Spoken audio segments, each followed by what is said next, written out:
we have to do is understand the value of being more wealthy than rich. You know, we see our brothers and sisters who made it in certain industries. Of course, they only put us in certain industries to make big money. As long as we're entertaining white folks, you know, at that point you could be bling bling all day long.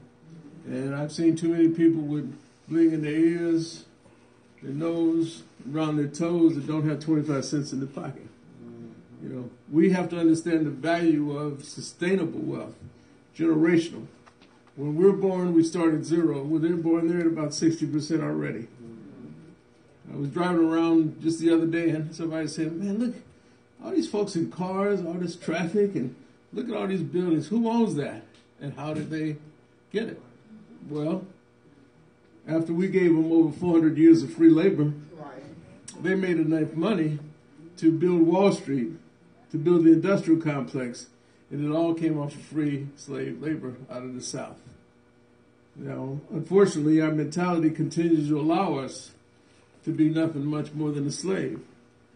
And you might have a big corporate job, but guess what? You're only a paycheck away from poverty. Yeah, that's true. So when I finished law school, I moved 2 blocks from the projects. I did that to ultimately run for political office. And within 2 years, I was elected to our city council in my 20s. Youngest member at that time. 2 years later, my brother finished school, and he joined me on the board of aldermen as well. Now, I'll also say the same week that I graduated from law school, my brother graduated from college, and my mother graduated from college. So she wasn't going to sit back and not let her sons, and let her sons only get out here too far without being right there as well. But that's tenacity, isn't it? And we know that our women have a great deal of tenacity and have always held us together. And really the leadership should come, you know, from our mother's side of our family, because if you really look at history, or if they were to right now do a DNA test on you, they really are looking at your maternal side of the family to determine where in Africa we are from.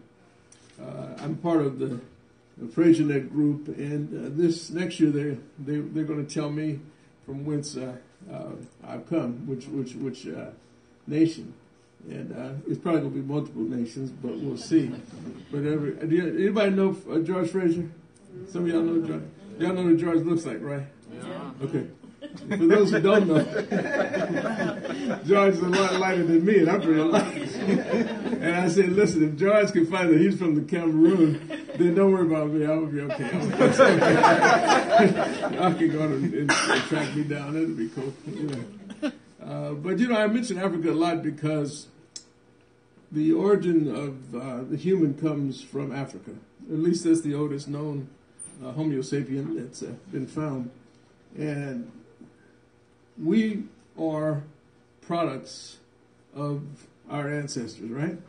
We are products of millions of people who copulated to create you. But what was the common strand that took place in that series from our origin? And that is our DNA. Our DNA mutated, it changed, it did a lot of things, but it's still a core base of DNA. Now, why do I get down with the science side of things? For 2 reasons. One, if you're religious, you can presume that the origin that created you was God, and therefore God's DNA is within you. And if that's the case, that means your spirituality comes from within and not some cloud out here. And so your responsibility to your fellow human is from within and not just symbolically from without or outside. Now, let's talk a little bit more about what is this DNA that's inside of us. I come at business from a whole different perspective on things. I look at it this way. If you're going to be an entrepreneur, if you're going to be in the business, then you will usually have an empirical training, which means school, church, friends, books, etc., empirical knowledge. But what really sets us apart from that is our instinct, our gut, our ability to determine by feeling what is right for me to do. And we have to learn to get more in touch, in my opinion, with that instinct. And that's your DNA. That's that same DNA that sort of tells you when you're going down a dark street, hey, I need to get off this street and go over here. Because dangers, I don't know where it is, I don't see it, but I feel it. Yeah. Let me make the move. Same thing may be true in business, if you want to consider that, to becoming the entrepreneur that's within you. Now, we all have dreams, right? And what is the first thing we have to do if we have a dream? Wake up. We got to wake up. And then we have to sit up, and then we have to stand up. And you and I know that there's going to be, I have an Aunt Sadie who will say, your Uncle Tyrone tried to go into business. This business thing, maybe you need to get a job. Well, Aunt Sadie, and those of us in our families who will slow us down from taking that leap of faith into business, sometimes we have to wake up, sit up, stand up, and unfortunately we have to tell them to shut up and get out of our way. Because that is how you're going to make that big leap. Now, the first book that I've written, and I have another one coming out, and actually I was here last time on this, it's entitled Action Has No Season. Action Has No Season. The title in and of itself says what? It says that if you are going to do anything, you don't sit around and wait for some kind of season. There is no season for you to take action. If you're going to become an actionaire, which is a word that I coined in my book, the actionaire is one who takes their ideas, their dreams, their vision, and their passion, and they pursue them with courage, with confidence, and with bravado. The actionaire. Now that's an interesting word because it's a word that a black man has invented. Now let's see if we can get it in a dictionary. Usually if you're dealing with words that we invent, it's usually words like bling bling or bootylicious. Maybe it's time for us to have some words that are intelligent and for us to create that within our own subculture group to say, hey, this is what we're going to do. So we're creating the International Order of Actionaires. You can find it at Facebook. And as we develop it out, we're just going to get some numbers. Then we're going to be more about the business of pursuing folks who are really serious about going into business or being in business so we can dialogue with each other and expand our mission. So I think that if we look at the concept of an actionaire, it's a person who's quite existential, meaning that you use every moment to its fullest extent in order to succeed. I frequently ask the question, and I ask people all the time, what would your life be like if you could eliminate the fear of failure? I mean, how many people do you know had an idea, and then years later somebody says, oh, I had that idea. Years later. Well, what stood between you and pursuing it? Action. Your failure to take action. And you may have had some kind of fear that because of that action, something was going to go wrong for you. Well, let's break those two words down. First word, the first word is fear. Fear is just a mental construct. It's not of nature. It's not this chair. It's not a tree. It's not wind. It's not material. It's a mindset. You were born perfect. You allow fear to enter into your psyche. But as quickly as it's there, you can eliminate it. Second word, failure. Well, let's think about that. Every day when you wake up, you're given 86,400 seconds. 86,400 seconds. That's 24 hours for you mathematicians out there. And the moment you think of the moment, it's gone. Now, let's assume we now jump into a marriage and you end up in a divorce. Ladies, you know that can happen with these men out here, right? Brothers, we know what it's like when the women don't act right, and that ends up too. So those are two different things. But also sometimes we have businesses that don't completely achieve our goal. All right, well, let's think about each of those examples. Did you learn anything from the marriage or that relationship? Did you learn anything from the business? So really what you have is an experience where the outcome wasn't as you would have liked, but you gain from it. So if in our heads we never fail, we just gain. It may not be what we expected, it may not be what we wanted, but we have to accept it for what it is. And that is a level of experience that we can now say, okay, I got it. And I probably will not do it again. Maybe I will, but at least I'm anticipating what the outcome may be, and it's not gonna hurt as much. So now we've just eliminated the fear of failure. Fear being just a mental construct, failure never existing, because in the 86,400 seconds, think about it, the moment you think about it, it's already gone. It's not coming back. So that means you have to live every moment to its fullest extent. Now, those of us who start off as entrepreneurs, we are interested in building primarily for the growth of our family. You follow me? Usually it's sort of a smaller group. Capitalism is something that we have to learn to embrace. It's a word that we somehow fall away from. At my hotel in Atlanta a few years ago, I organized one of the first Black Power Unity conferences.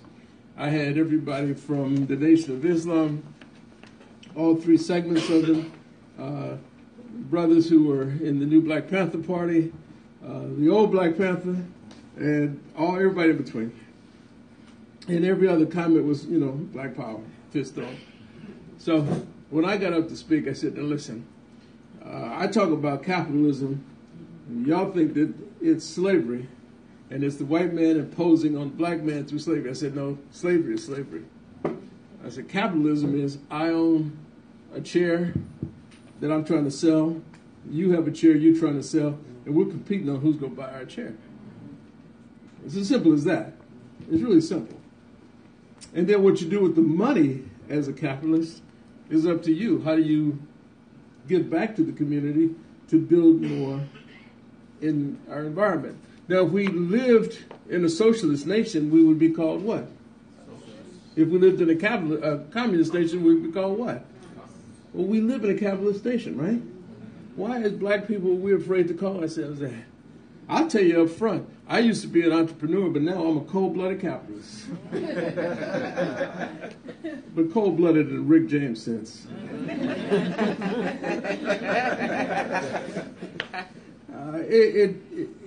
I'm saying to you that we have to begin to embrace the true culture that we live in and to not try to replicate something. If our ancestors, as we know, came here in the bowels of ships, and I've been to Ghana, I've walked through the door of no return. I've recognized the conditions that our ancestors had to live through. We celebrate their deaths and lives. We really are the strongest of all tribal people because we survived. Our ancestors survived. And you may not realize it, but as I talk to you about your DNA, you have DNA of royalty. You have DNA of strength and power. And all of the cultural things that have now somehow blended us into our minds and shaped our thinking, we have to get rid of some of that indoctrination. We can't just assume that because we elected a black president, it's over. We know that that's what they are trying to get us to take that position, but it's not. We have a new administration that's coming in that we're going to have to deal with. And I don't think we can just run off and pretend like, I see more of the white folks being all worried and concerned. I look at this and I'm saying, what else is new?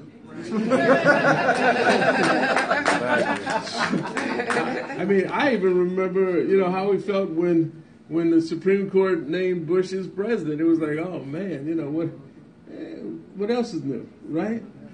In fact, maybe we could do some things like we talked about. Maybe we could shame this boy and doing more for us. We couldn't do that with the brother because that was the black code. We couldn't go out there and say anything. And I was just advised that almost 30% of SBA loans are on a decrease since he was president. Now, we can talk amongst family, but The reality is I know a lot of people who are have been waiting for some change, because now we can get out and fight the way we're accustomed to. You know, so when I had my Black Power conference, was sponsored by the new Black Panther Party, and these are my boys. I mean, I'm cool with everybody. Minister Farrakhan stays at my house in the Bahamas when he's there. You know, Hashim Nzinga, you know, he does his thing, and we're advisors to him. I've been turning the Black Power movement into a different direction. We sat in a room as big as this entire store full of revolutionaries. And what I did was, after all the talk and all the rhetoric, I had all my staff line up, and they walked down the hall, across the front, and I asked the people, if you appreciate their hospitality, show them. They gave them a standing ovation. They walked out. And I paused for a moment. I said, you see what you just saw? I said, now that's Black Power. When you can employ, when you can give people the opportunity to feed their family, house their family, educate their family through jobs.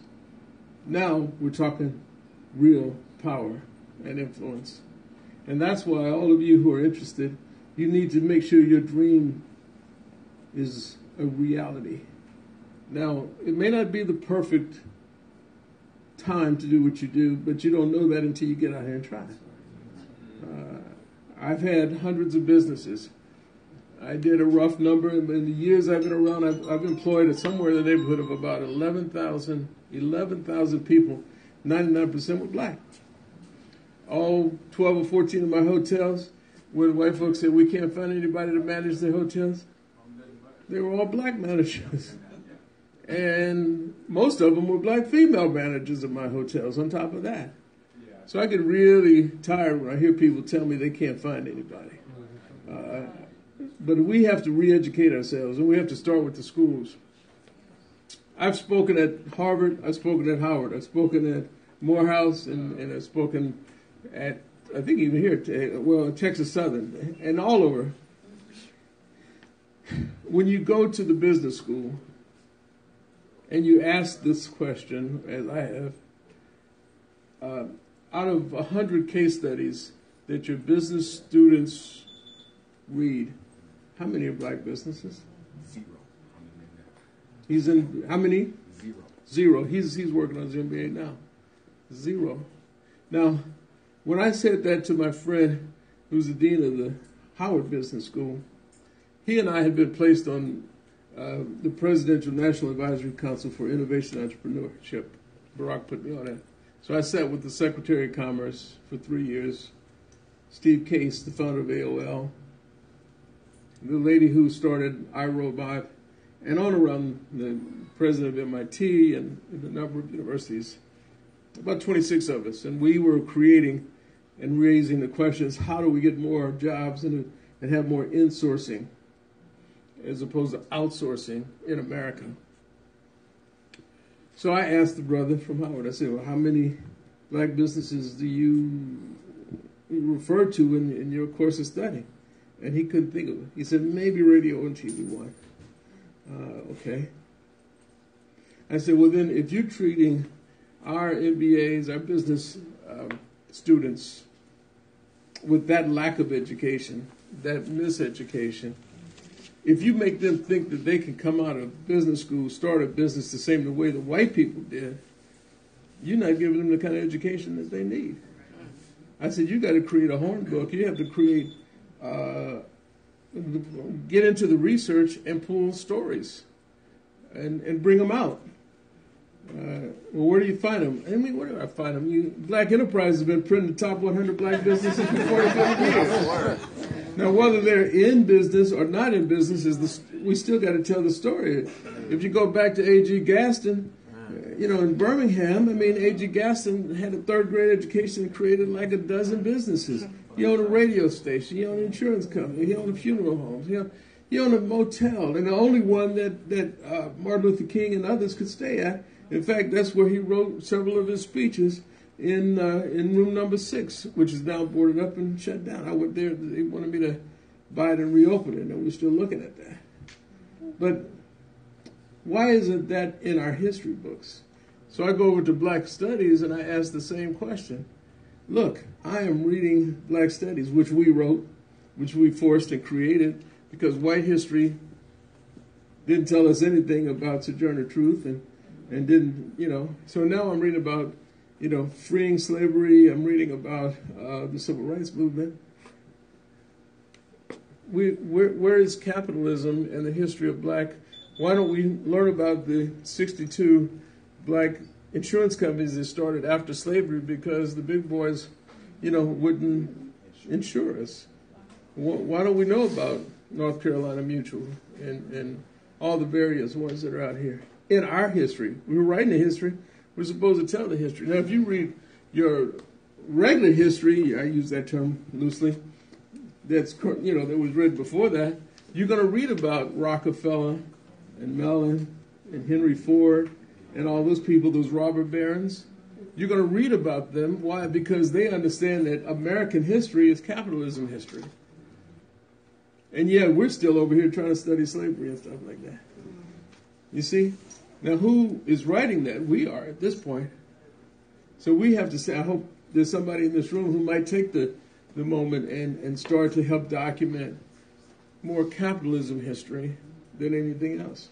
When I wrote my book, I wrote about all these companies. I've taken 3 companies public. I've been involved with that. I've owned TV stations, hotels, shopping centers. I'm the only black that's ever built a phone company, a wireless phone company, and then it was bought by Sprint. It was rolled up and bought by Sprint. Today, I'm the only black-owned hotel in Detroit. I went in there in 2010 and bought a beautiful property right on the Detroit River. When Omni and the other guys were moving out, at that point in time, we'd had a mayor who was in jail. We had a city that was on its way to bankruptcy. And everybody said, it's a black city, let's just ignore it. That's when we go in. That's when I went in. And now, 6 years later, I can't tell you how many white folks coming after me. I mean, I sit on the Detroit River. You walk out of the front door. You can Google Detroit River Walk Hotel. It's also the Roberts River Walk Hotel. You walk out the front door, there's a beautiful Detroit River, which is really like a big lake. You see the boats going by. And the other side of the water is Canada. And it is choice property. And I know for a fact America is not going to ever let its big cities go to seed and stay that way. Look at New Orleans. And look who is now mayor of New Orleans versus what used to be. Detroit now has a white mayor, and it is 92% black still. Go figure, right? And all of a sudden, all of his friends are buying up all of downtown, turning office buildings into loft apartments, creating all types of commerce, restaurants opening up. People are now living and walking and moving around in downtown Detroit. And we're still like, well, what do we have? Well, you had everything up there. You owned everything. And you've allowed it to just, it really bothers me when I know that our parents and grandparents worked so hard to pay their mortgage off on the homes that they own with the hopes that their kids and grandkids would have a house to live in. And because it's in the quote hood, we all walked away from it. And shame on us for letting our homes go for back taxes. And now, who's in there buying the homes? The same homes that you walked away from? That was the only asset that our ancestor could give to us. We walked away because we think maybe we should be in the suburbs. Somehow we should be out there, as if that's going to make your life that much better or different. And guess what? Now it's the hood. And so we just have to organize our thinking better. Don't you agree? I mean, it's just it's this mindset that we have. And I mean, a lot of people write books and think I grow rich. Those guys never had businesses. They just talked about it. And they got rich because you bought their books. Well, I got wealthy first, and then I wrote my book. And I believe that we have to recognize, for example, the difference between power and authority. We're always trying to get powerful. Let's talk about that for a second. The most powerful person on the face of the earth is probably the President of the United States. And I remember when George Bush, your former governor that you gave us, went over with Condi Rice to India and Pakistan and had conversations with the heads of those countries. And he would say, listen, you've got to stop your feuding. They're only fighting over a mile or an inch of property line. But he said, but if you create a regional war, it will affect several other countries. Well, how did the heads of those countries respond? They said basically to Bush, we're the heads of our country. You're the head of your country. They thumbed their nose and sent him back to the United States. Now, what if Bill Gates and Michael Dell and some of the other high-tech guys who were over in Pakistan and in India building companies and plants and lifting their middle class, showing straight-up wealth to folks who had nothing? So what do you think would happen if Michael Dell were to say to them, you start a war, we're going to pull all of our plants out of your country? Bush had power, which goes when he goes. The business people, Michael Dell had authority. Which would you rather have?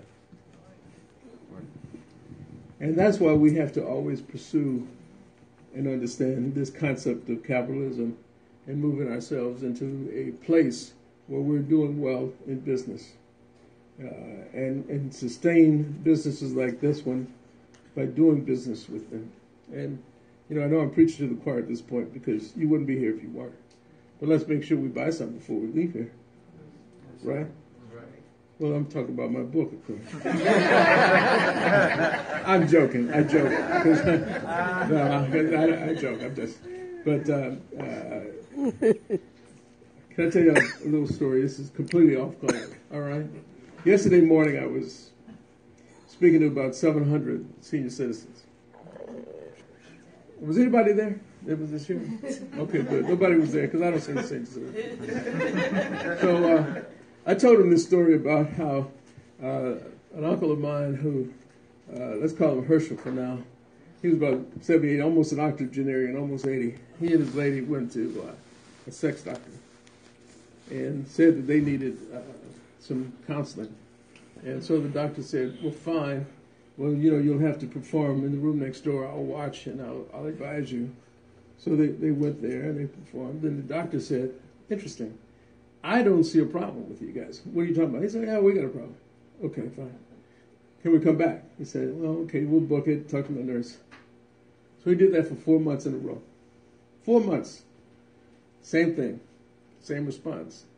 And the doctor said, Herschel, come here, man. He said, no, there's nothing wrong with you and her. Why are you going through this with me? He said, well, the truth, Doc, is she's actually married to somebody else. And I'm married to somebody else.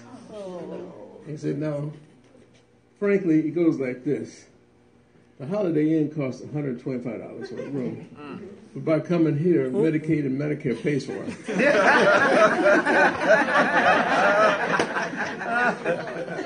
So, you would think I was embarrassing those seniors, but they fell on the floor. Even the ones on the cane had to lay down.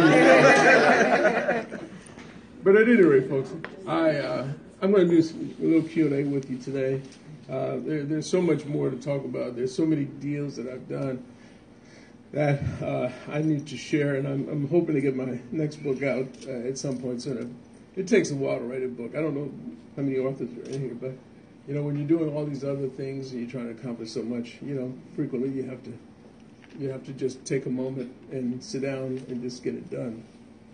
But one thing that I've learned to do is make sure that my head is straight. How many of you think outside the box? Raise your hand. Okay, put your hand down. Because I'm going to spank you for raising your hand. If you're thinking outside the box, doesn't that presume you would put yourself in a... No. This is metaphorically speaking, of course. I mean, what we're doing here is just I'm putting a mirror in front of you to look at yourself for a moment and think, are there some things that I believe that I should not be able to do because of something that has been implanted in my brain that slows me up from accomplishing certain goals and fulfilling my dreams? And, you know, we live in a world of change, but I will assure you that either you control your change or change is going to control you. And, you know, if you limit your thinking by saying, okay, I'm going to get outside of, there's no box. It's only the horizon. It's wide open. Life is really wide open to you. So as a actionaire, and I'll bless you all with being actionaires right now, officially. You eliminate the fear of failure now because you've thought through what I said and you recognize that it's not worth even thinking about using words like failure when there's no such thing as that. You're a no-box thinker at this point, okay?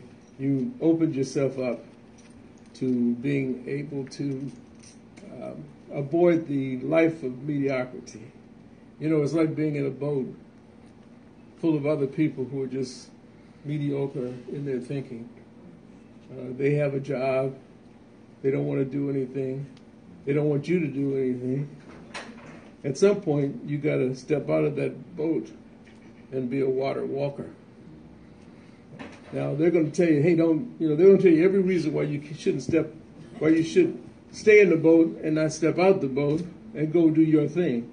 Go out and walk on water and do your thing. But you know what's going to happen is when you step out, you're going to rock that boat. And they may need to have that boat rocked. And I think you can make this happen. For those of you who need a little bit of a push, I'm here to push you a little bit. Because you're right there. You can do it. You can fulfill your dreams. You have so many purposes. You'll never achieve all your purposes. There's so many of them. And I like the word achieve. Let me close with this. You know how people tell you to have a nice day? What does that mean? Anybody know what that means? Have a wonderful day. Anybody know, what does that mean? Well, I submit to you that from now on, we have a new black code, and it's going to be have an achieving day. Say that to everybody. Have an achieving day. Think what happens.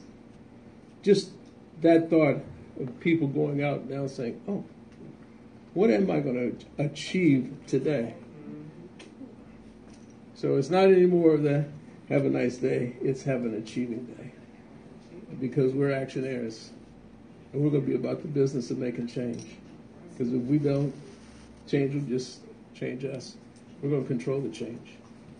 All right? Are we good? Yes. All right, so you know the bottom line is the Old Boy Network is out there, and they've been out there for a long time. But I'm going to tell you right now that we're going to say to the Old Boy Network, step aside, because you know they don't have girls in the Old Boy Network, do they? But I'm going to tell them to step aside because here comes the homeboy, girls and boys, and we're about to take over, and we're going to do our thing. Are you with me? Are you with me? Yes, well, let's go do it, Actionaires. Thank you very much. Nice to talk to you.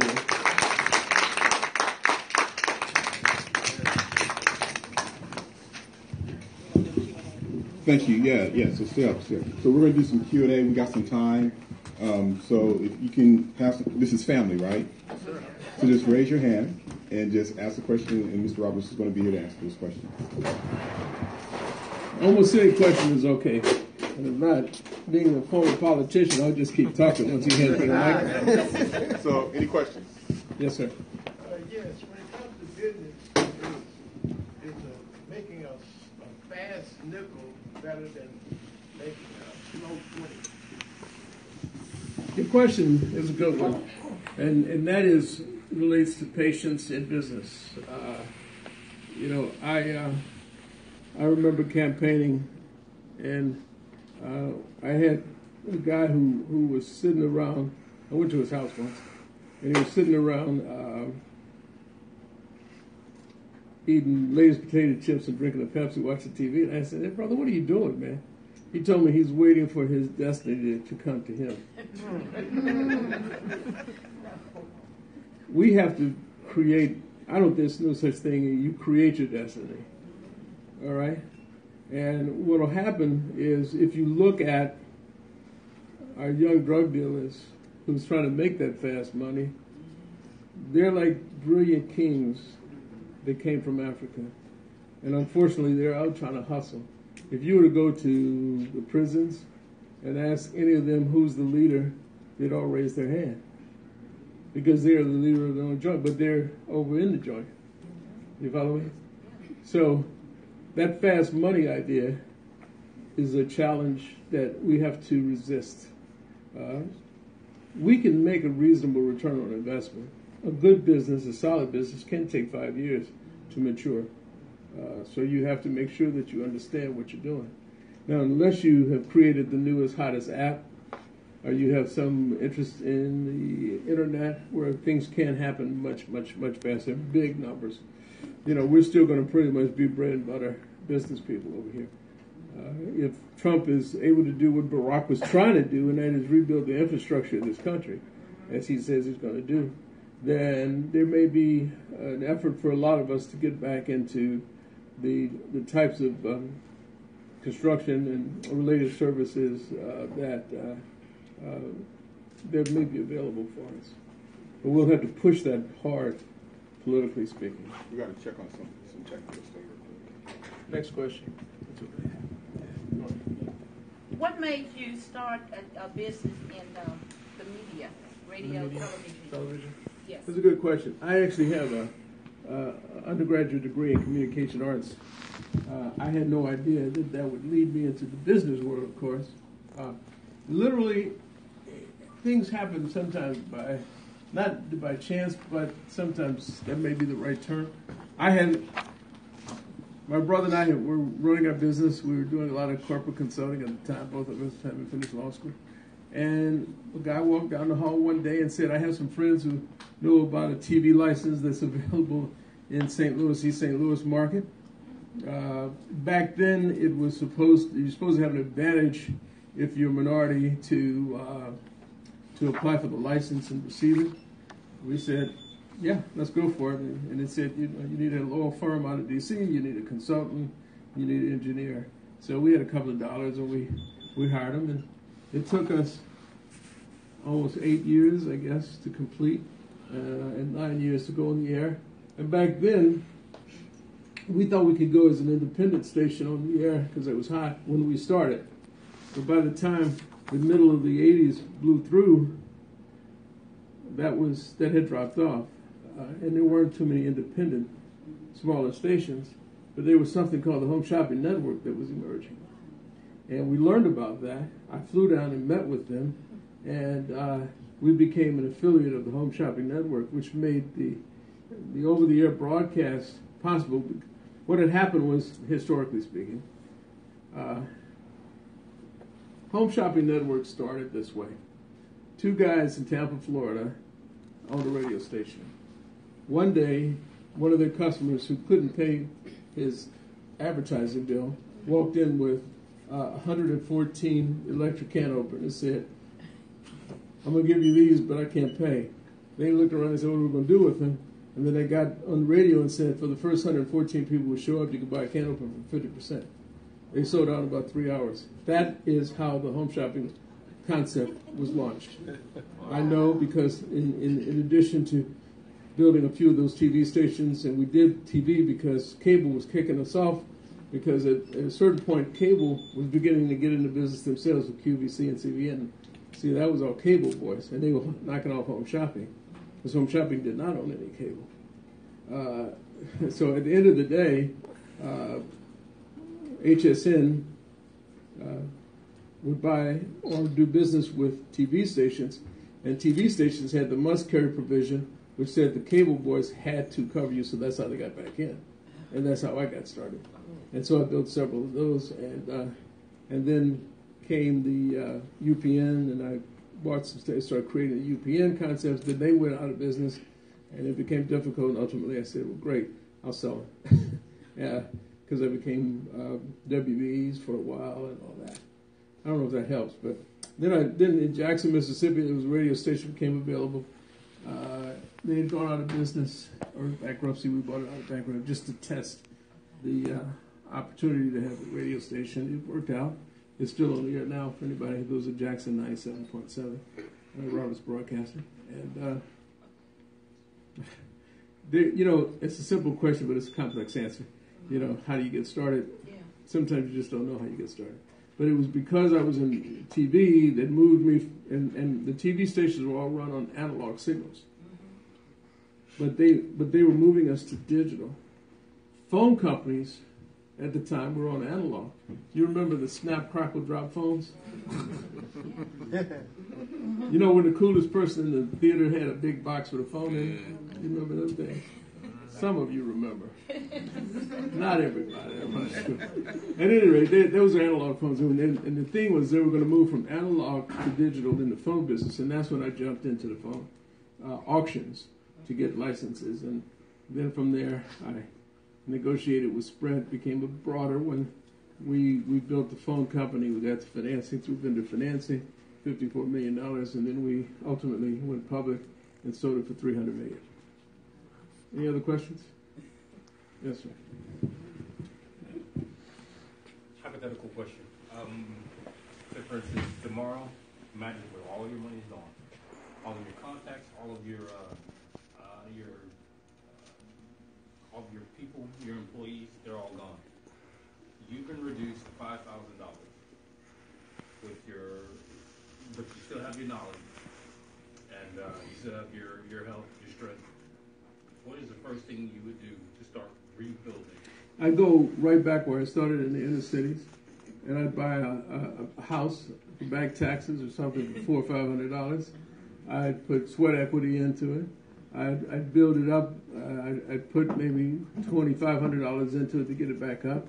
I'd show it on my financial statement as being worth $30,000. I all of a sudden have a $25,000 equity play. And then I would borrow maybe another $5 and do it again for the next house, and then another $5 for the next house. I'd build up maybe 10 or 20 of those, and then I'd have a portfolio overnight, well, not overnight, but at some reasonable period of time, of probably about $300,000 or $400,000, about $200,000 probably. And then I would package it and then flip it. And then I would take that money and then I'd start to replicate whatever I think is cool at the time. And it may be moving into a tech side of things, where I would take an office building and create my own incubator, my tech incubator. I would call it the backpack company, because all the people who would be coming to spend $100 a month would operate off of it with backpacks. That's their laptop and their cell phone, but I'd give them an environment, and then I would tie them in such that anything that they invent inside of my tech center, I would have an ownership in, and I'd show them how to patent it, and we would then eventually find exactly the right company. We'd sell it for about $3 billion.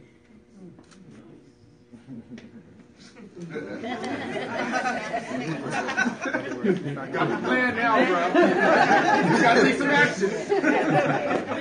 Well, anybody who does that, I want 10%. Yes, sir.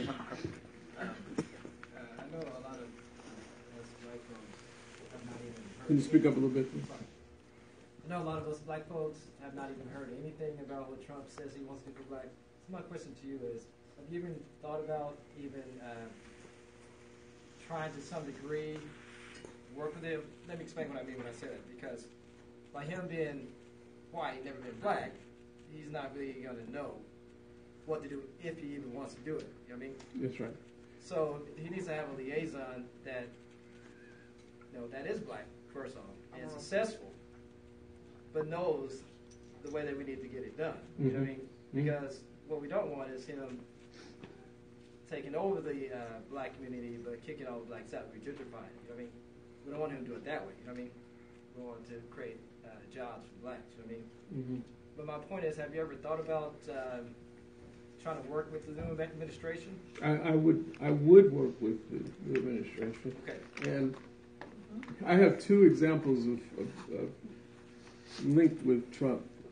I walked into my office one day, gosh, 5 years ago, and Trump had called my office, and he had called a few other key blacks in St. Louis because he was going after a casino license, a riverboat casino license, and knew that he had to have some black partners. He knew that. Now, I never spoke to him, and it didn't happen. He came to St. Louis, and a good friend of mine who is out of Alabama, his daughter was working Trump's campaign black, and they needed a place to set up the meeting for his rally, and I had a place, and my friendship, trumps the relationship with Trump, and I still allowed them to use my place, and then she wanted to give Trump one of my books, so I signed a book to Trump and his heads, whoever they were at the time. She told me that when she handed the book to Trump, amidst all the security, he looked at it and he looked down and he says, "I think I know that guy." Now, that's it. That's all I know.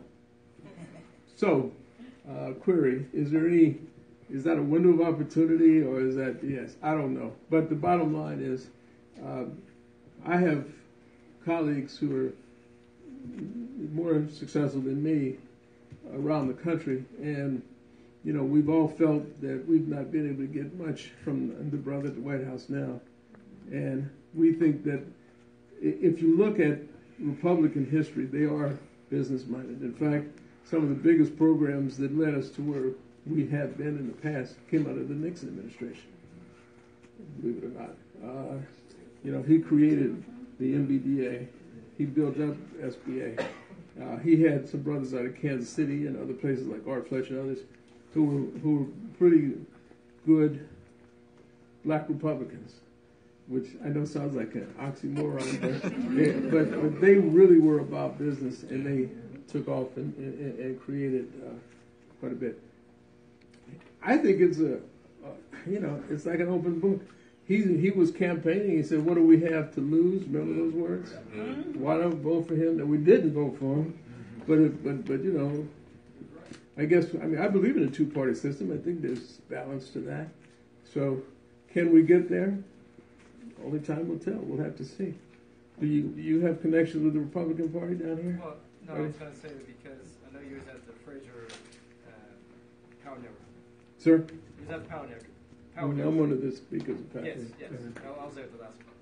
But there is a way in. What's his name? Ben Carson was there, remember? He spoke at the event. Okay. So that means that Ben Carson would know Fraser. That's, yeah. And so Ben Carson has a direct line to Trump. I'm just saying, that's a way, that's a connection right there. Yeah, it is. It's one of the That's all. I don't know Ben, but he's originally out of Detroit. He's originally out of Detroit, and I'm sure we have a lot of people who know each other. They have actually a high school, a grade school named after him. I never knew him before this really got started, to be honest with you. But, there he is. Yes, sir, in the back. I apologize, I'm really dusty when I'm standing over there. I think I'm overdressed, so don't worry about it. I apologize again, I came in late. Do you have have you given any consideration to joining with Claude Anderson, some of his movements to different cities, especially in Tarrant County, bringing in some of the industry, like this fish, this fast food chain? Mm-hmm. Well, listen, Claude is a great guy. He's extremely smart. He delivers a fabulous message. I don't know that we know each other. I've not heard him speak, but he may have been in a room where I've spoken. But a lot of the things he says, I'm actually doing. And I'm not sure that he's as informed on. I mean, for 10 years I was chairman of the board of the National Black Hotel Owners Association. And I'm not sure that you realize how many black-owned hotels there are, but they have shrunk on the back end of that question, on that statement. And speaking of hotels, I don't want to digress, but I have to say this. There's about 50,000 hotels in America, and about 26,000 of them, between 24 and 26,000, roughly half, are owned by East Indians, and they're all named Patel, all of them. and they've only been buying hotels in the last 40 years. So what is that all about? And what is it when the ladies go to the nail shops, it's only Vietnamese doing the nails? And what is it when you go to the cosmetic shop for hair and cosmetics, and it's only Koreans? What's up with that? You follow me? You know, gas stations, Middle Easterns. I mean, they're so foreign, they still have accents. I mean, it's not like third generation or anything like that. And here we are sitting around, what are we doing? Claude has got the right idea. And do you know him? Have you had a chance to get to know him? I got introduced to just this idea about 3 months ago. And I'm really looking for somebody to join with, to join arms with. Yeah. Well, he's a brilliant guy. Do you know Claude Anderson? Anybody? We did an event with him. Huh? We did an event with him. Yeah, Okay. we met him. Several of you. So you know he's a brilliant guy. He's brilliant. But while people talk about things, we got to use examples of people who did it. Yes. You follow me? I'm here because I did it. Yes. I'm not passing on something I read in the book. I pass on what I either created, thought of, or actually experienced personally. And that's what I'm thinking. We have to get more of our people who have done things here to talk to you. And they're out there, and they're willing to come, but they're not as... I'm an ex-politician, so it's easy for me to do this. Some of them aren't quite as comfortable, but once they get started and you just ask them to tell their stories, you'll be amazed at how much information, raw data we can get. Yes.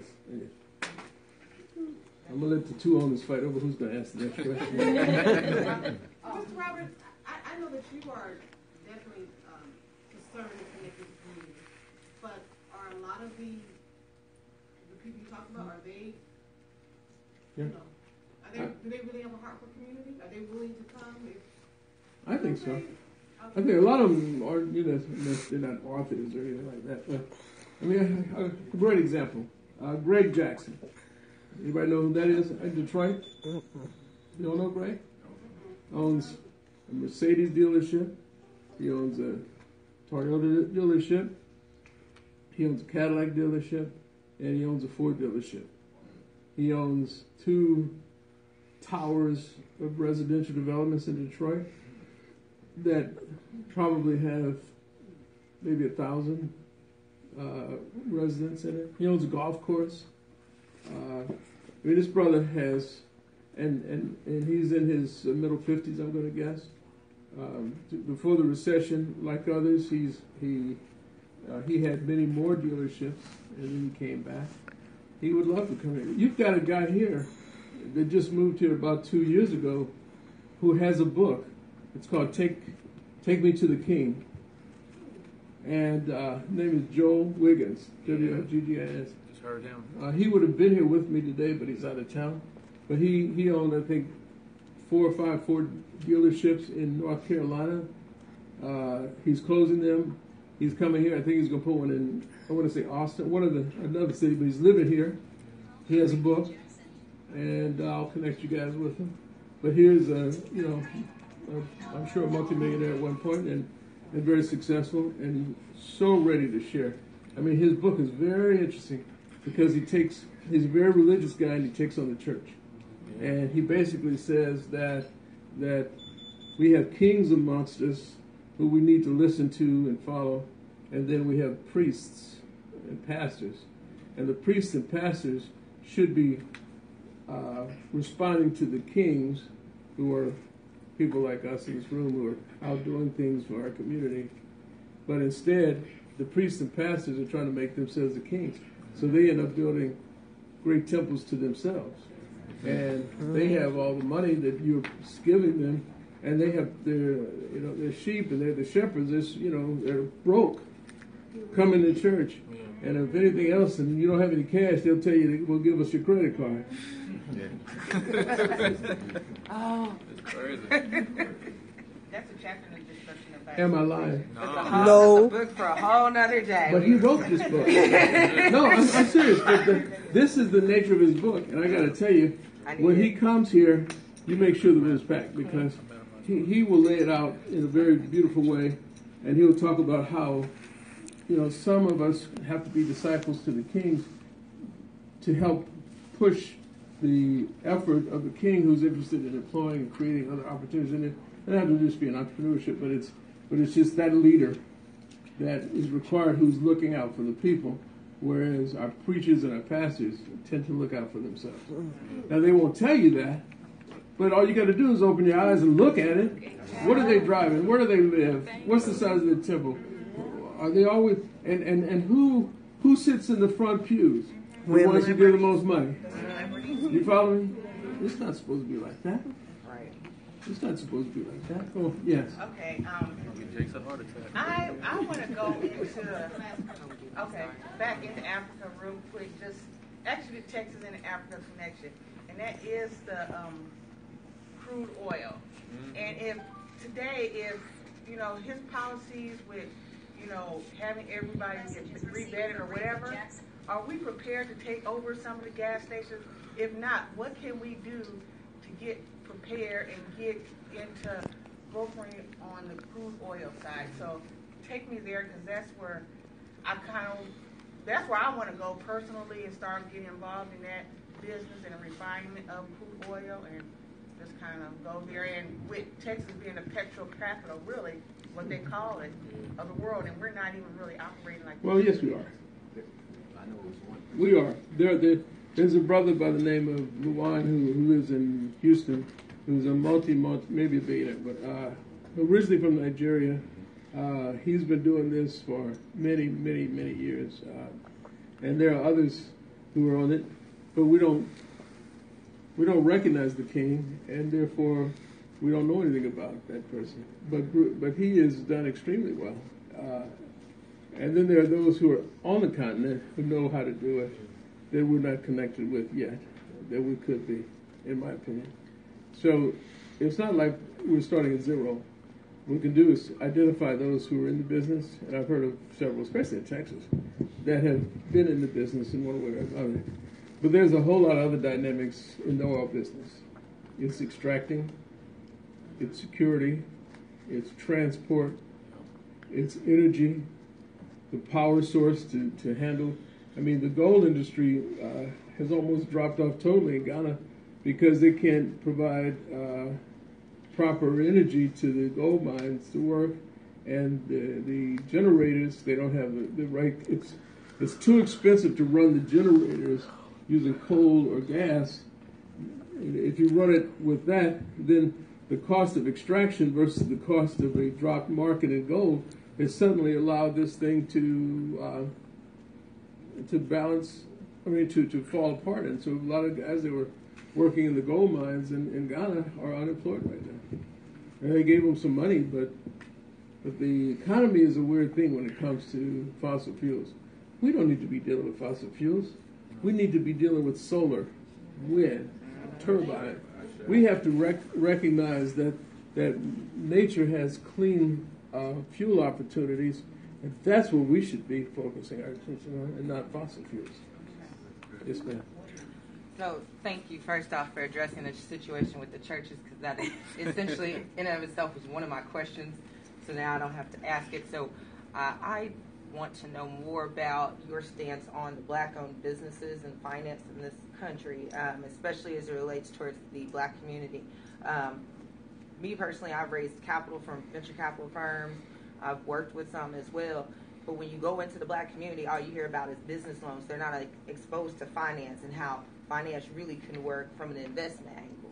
So I wanted to, and especially when you do talk about it, and they are actually black investment firms, black-owned ones, they have a cap. So they only want to deal with you on a certain monetary level, which for the startup and the person that's just getting started, that's, if it helps, it doesn't help them. So can you speak to, and can you give me your ideas on how you feel about building some type of infrastructure that supports investing, actual investing, seed capital investing, angel investing into black-owned businesses and black communities? Well, that's a great question. Let me go in a different direction that's going to kind of make you think a little differently. Have they legalized cannabis here yet? Not yet. It's coming. They're trying to. It's coming. At least for medical purposes, if nothing else. No. Okay. They're trying to. It's an upright crime. That's what they're making money. They put him in jail. Yeah. Getting probation fees and all that off of it. That's one of their markets here. Mm-hmm. They had a convention, I think, earlier this year. They're trying. It's going to pass. It's not you. Okay. All right. Well, let's assume it passes. Let's look at Colorado, for example. Okay.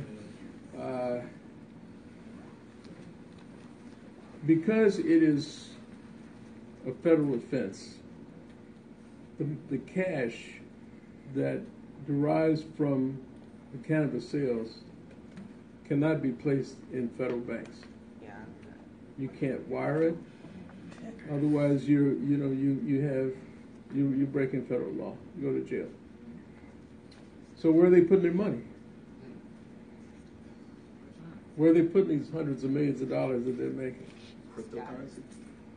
Where? Cryptocurrency. What is cryptocurrency? Digital currency. Bitcoin and stuff like that. I'd say investment firms. Because that's interstate commerce. It's still banking. It's not banking. But it's interstate commerce. It's interstate commerce, yeah. And that's federal offense. So I guess they have firms? rooms and mattresses. Okay. So here's my thoughts. What if we, let's assume it's legal now, okay?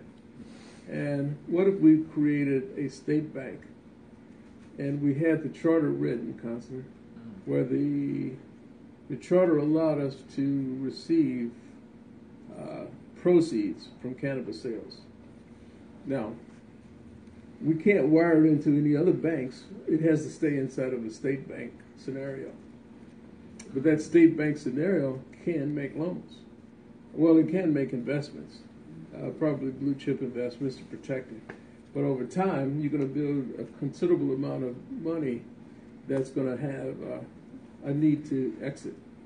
And some of that can be set aside for direct financing of startups, in my opinion. And as long as you keep the lines clear as it relates to crossing over to a federal offense and use and keep it narrowly focused, then I think we have a chance. The EB-5 money that's out here, that's where a foreigner can invest a minimum of $500,000 into your business, and as long as you create 10 jobs, then you can receive that money and in that investment, no strings attached. Well, I just gave you the strings other than no strings. So what we have to do is find new, interesting forms of resources that can do that. Okay, so we've got, for the sake of time, there's two questions. One hand. We got another one back here. One, two, three. So we got three questions. And I gave mine to myself. Okay, so we still got three questions, though, right? So she's giving you the question. I'm giving you mine. All right, go ahead. From a businessman standpoint, what's the biggest? Excuse me, not biggest. What mistake have you made that you've learned the most from? I think there's been. Let me preface this by saying, anybody in business who will tell you they've never made a mistake, they're lying. They're lying.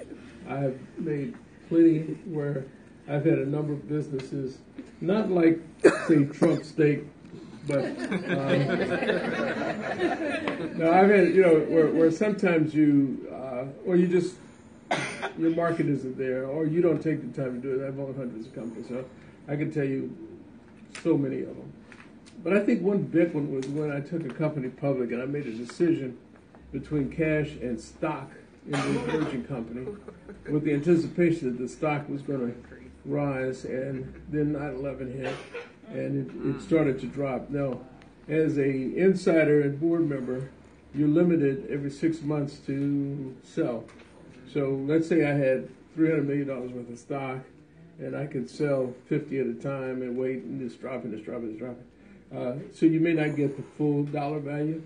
Whereas had I opted not for the stock opportunity, but let's face it, who would have anticipated that the cellular business, the cell phone that we all have, would drop. In fact, everybody was switching over at the time.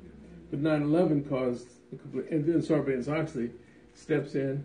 I remember when I had my G3, my private jets, and they were here. And it looked like it was going to be a good, solid business, and it was. It wasn't that I flew. I flew public. You'll see me on Southwest. It don't matter. But the thing is, I know Tom Joyner used it for 1 year for my plane. But then when Sarbanes-Oxley hit, and Sarbanes-Oxley is a serious accounting requirement for publicly held companies, that suddenly the flexibility of funds for big corporate people went away. So they weren't able to fly private in luxury the way they used to, so the business went down.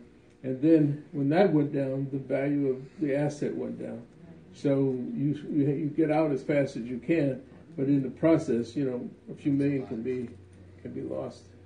Plus the operating cost is ongoing, and it's I would not advise you to buy a private plane. If you want to fly private, you just go rent somebody's plane and get it. But hey, listen, I'm a brother who tells it the way it is. And in fact, I think it's important in my next book to talk about what are the strategies to protect yourself on the downturn. The value and importance of bankruptcy, for example. In our community, we think, oh no, if somebody filed bankruptcy, that's so, Hey, listen, that's the smartest thing you can do. In fact, the laws of bankruptcy were written for poor people to get a fresh start. And yet, General Motors uses it, and American Airlines. And nobody says anything about that, but if you wouldn't file bankruptcy, I feel so sorry for you. I'm saying, hey, you smart, man. Way to go. Smart move. That's brilliant, in fact. So what we have to do is understand that there are certain techniques that when you get into that status where you need to change or need some help, use it. And don't be worried about what people say. If you have to close your business, close it. If you have to become a seasonal business, become seasonal. And don't let anybody else sit there and then be your judge. You be your own judge. In the back, yes, ma'am? Okay, so you made mention that you've been to Ghana and you've been to the slave dungeons and you experienced the door of no return. I've also been to Ghana and experienced the same thing. But what I also experienced when I was there is, two things. I went to Ghana 1 year and I went to South Africa this year. Like all the land in South Africa, like 90% of the land in South Africa is owned by white folks. So, but they do have the ability to purchase land in Durban, particularly, because that's the one I'm interested in, where you can get like an acre of land for a reasonable amount of U.S. dollars.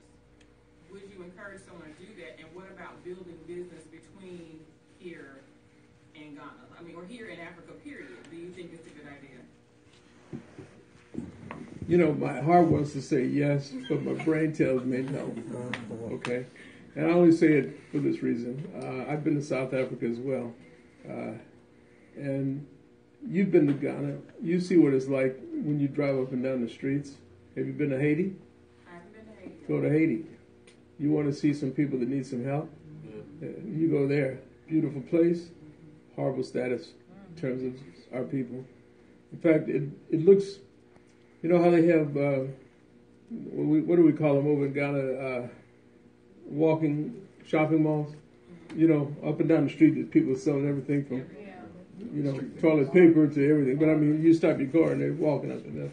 Same thing, it looks the same. You would think you haven't left Africa if you go to Haiti. It just looks the same. You don't object poverty. So. Do you think about, buying, for example, I'm working with a particular brother now who's in Ghana, but he's having the items that I'm looking for, I'm thinking about doing, made in Ghana, which means that the cost is lower, and then actually sell it here, where of course that's a business call. I wouldn't stop you if it makes sense. Especially Ghana, because there are no tariffs between the United States and Ghana. You don't have to worry about, extra fees other than transport, as long as you can receive it. But don't try to send any gold. Come down over here. See what happens when you try to do that. I'm the largest African American developer in the Bahamas, for example. I feel pretty comfortable with my residential developments there. Their dollar and our dollar is exactly the same language. I mean, everything is pretty cool, easy to get to, quick to get to, in fact. And so, I mean, I studied international law at the World Court at The Hague. I mean, I have a true understanding of international commerce, but, you know, sometimes you got to make your decisions. It's just like people are saying, well, you know, are you going to go and help the brothers in Africa? Yes, as soon as I help the brothers in the United States. Yep. Because we sure enough have enough problems right here we got to fix before we go try to help somewhere else. Now, I'm not stopping anybody from who chooses to go and do that. That's your call, and you should do it. But I mean, from my perspective, we got to fix us. My home is, you know, we got to do something about us. One way or another. There was one more. Yeah, one more. Yeah, right here. And Sorry. actually, that was a good segue, piggyback kind of on that same topic. You spoke of incubators and things like that. Mm-hmm. Would you consider, at this point, formalizing an idea where Dr. Claude Anderson or some other subject matter experts are able to come in and create a black think tank or accelerator, incubator for individuals that can submit information, get qualified, you vet, get stake in the company, and see can we start to build those enterprises. I think that's exactly our next step. I've said it many times. We talked in the car about it. I mean, I have the facility in St. Louis ready to bring in, you know, our great minds who are ready to invent the next new app or invent the next new internet concept, or who's going to build the battery that doesn't burn up in a phone. It's out there. You know, lithium-ion batteries have always been a dangerous battery. There's a black PhD that is working on it. Yeah, I'm working on it with Dr. Jake Savage, PhD out of Huntsville, Alabama. Yeah, that's what I was thinking. Okay, that's my partner. But there's so many of these alternative energy issues that we need to address and make it work for us. Well, I guess what we can conclude is this. I see a lot of open minds about entrepreneurship. You're going to start your business, you're going to create your business, you're going to expand your business or whatever you're doing. So, well, like I've always said, you know, the old boy network is still out there. And there's no girls in the old boy network. That's why they call it the old boy network. But tonight, I think as a result of our meeting, we can tell the old boy network to step aside because the homegirl and homeboy networks are coming down the path and we're going to take over. Are you with me on that? All right, team. Thank you very much, everybody. Thank you very much. Appreciate it.